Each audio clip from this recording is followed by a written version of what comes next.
Angela, and today I'm going to read for you a book.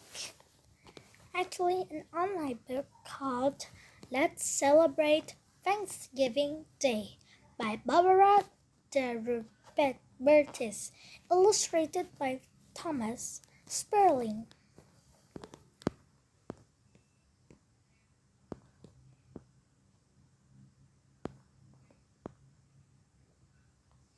This story or this book is about the Wampanoag and the Pilgrims.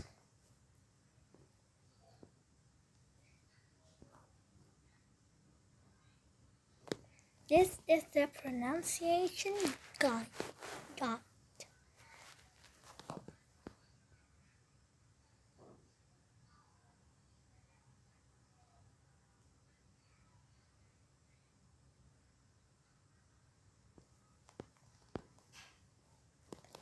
Massasoit was chief of the Wampanoag. Each Wampanoag village had a leader called a sachem, but Massasoit was chief sachem of all the villages. He was a wise and powerful leader. Massasoit must have been worried when he heard that about 100 English settlers had come to his land.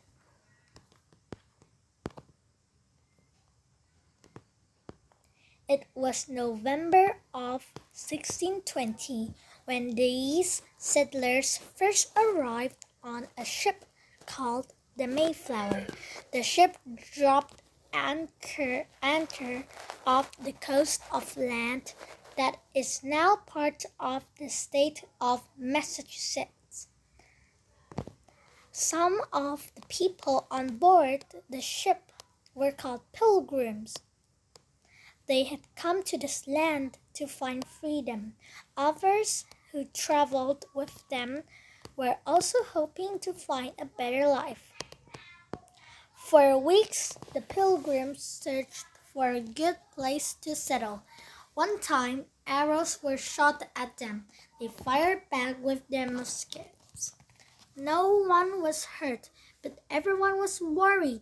The Wampanoag were worried about these English settlers. The English were worried about the people they called Indians.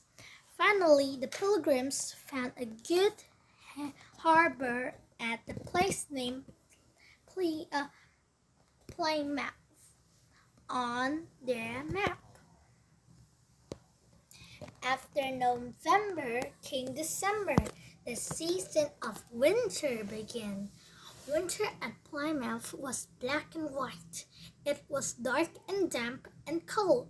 The gray of hunger and sickness arrived, and tales of sadness were told. At Plymouth, the pilgrims found land that had already been cleared.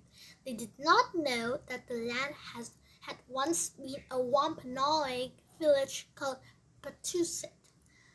The settlers continued to live on the Mayflower while they built a common house. It would be used as a storehouse and as a church. After December came January and February. The Indians must have wondered how the settlers could possibly survive the winter. They had arrived too late to plant crops. They did not have time to build warm houses. In the coldest days of winter, the settlers almost ran out of food. Most of them suffered from terrible sickness. Only 6 or 7 people remained healthy. They were kept busy taking care of all the others. The common house was used as a hospital. Before the sickness was over, almost half of the settlers died. Later, a pilgrim named William Bradford wrote about this time. He said that those who took care of the sick showed true love for their friends. If the Wampanoag watched the settlers, they watched silently from a distance. Chief Massasoit knew how terrible sickness could be. Sometimes entire Wampanoag villages has been wiped out because of sickness. Will any of these new settlers survive? After February came March. The season of spring began. Spring was painted a soft new green, for the colorful colors earth sends. The season of hope arrived at last. It came in the shape of friends. In March, the first Indian visitor walked into Plymouth. His name was Somerset. Somerset surprised the settlers by greeting them in English. On his first visit, Somerset brought a Wampanoag friend named Squanto, who spoke even better English. Many years before, Squanto has been captured and taken to England. There, he had learned to speak English. When he finally returned home to Patuxet, he learned that all of the people of his village had died from a terrible sickness. Squanto now told the settlers that Chief Massasoit himself was coming to visit them. Massasoit, the chief sachem of the Wampanoag, came with 60 of his people. He had decided to make peace. These settlers were weak, but they had powerful weapons. The settlers could help his people, and he could help the settlers. Massasoit looked splendid. The mulberry red paint on his face showed that he was an important leader. He wore a turkey feather in his hair. Around his neck hung beads of white bone. His coat, leggings, and moccasins were made of animal skins. With a ceremony fit for a king, the settlers welcomed Massasoit. He was presented with gifts of knives, jewelry, and food.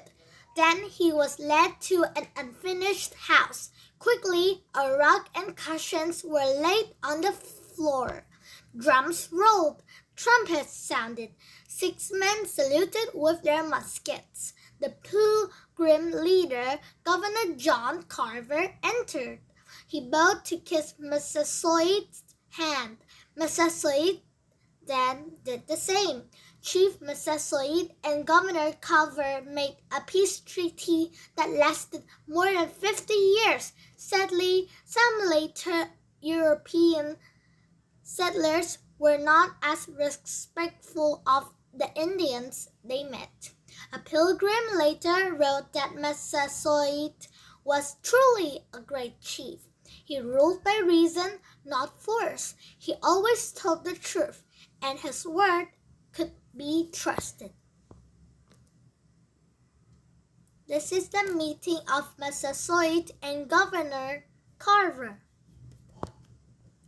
After March came April and May. Squanto decided to stay with the settlers at Plymouth. He taught them many things. He said that the time to plant seed was when the oak leaves grew to the size of a mouse's ear.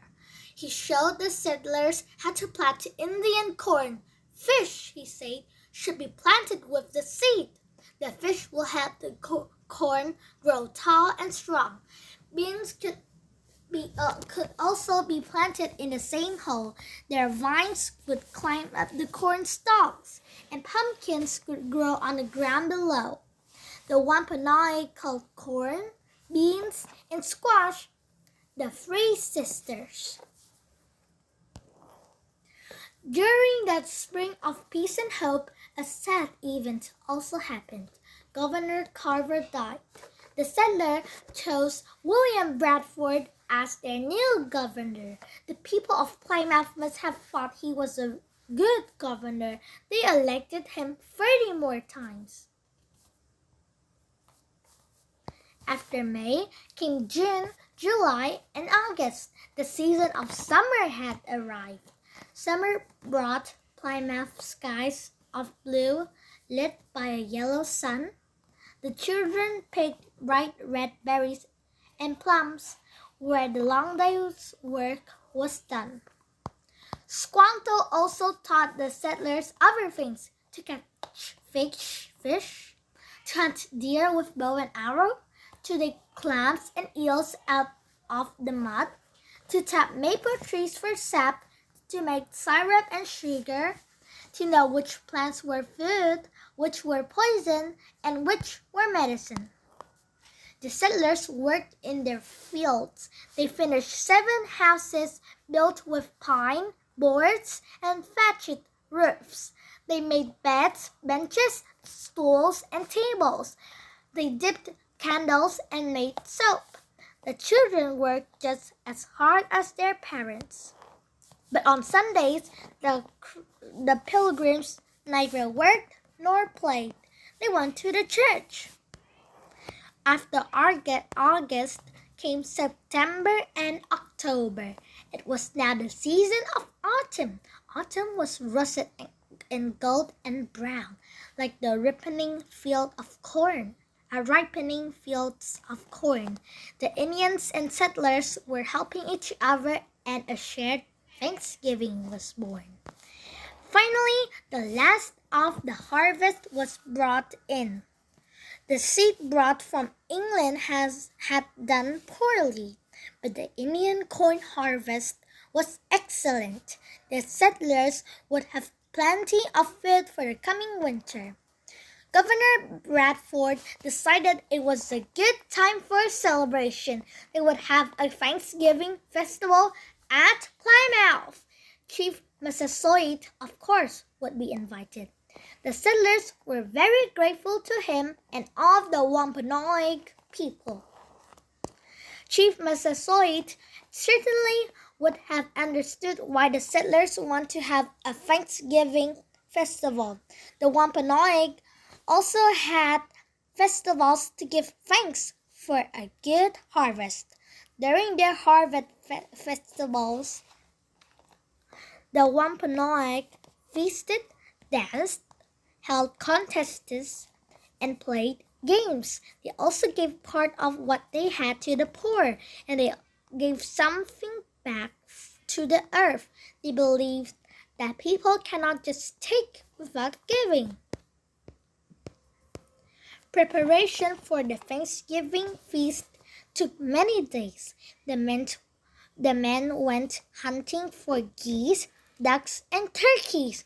These would be roasted over open fires. The 4 married women who had survived the winter did all the cooking. It was a big job. Of course, the children helped. Berries and nuts were gathered, and corn was used to make bread. Fish and shellfish were smoked, dried, or simmered in thick steaming soup. Pumpkin was probably cooked over hot coals or stewed, but not baked in pies.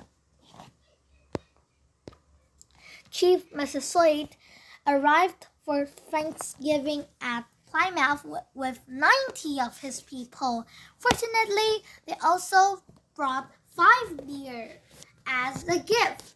There were nearly 150 people to feed. Everyone enjoyed feasting on the delicious food. Then they put on shows for each other. The settlers marched and fired their weapons. The Indians showed their skill with bows and arrows.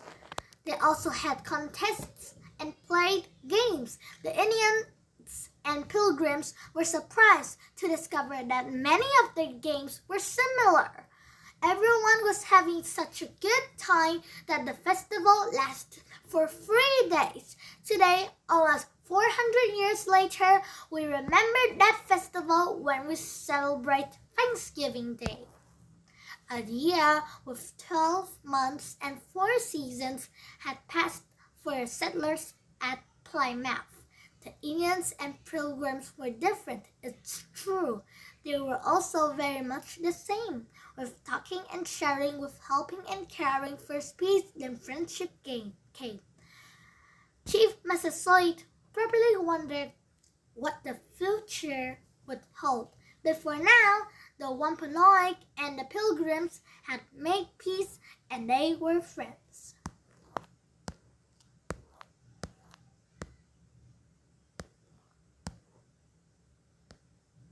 That's the end of that book. Thank you for listening to me reading this book. Thank you for listening again. Bye.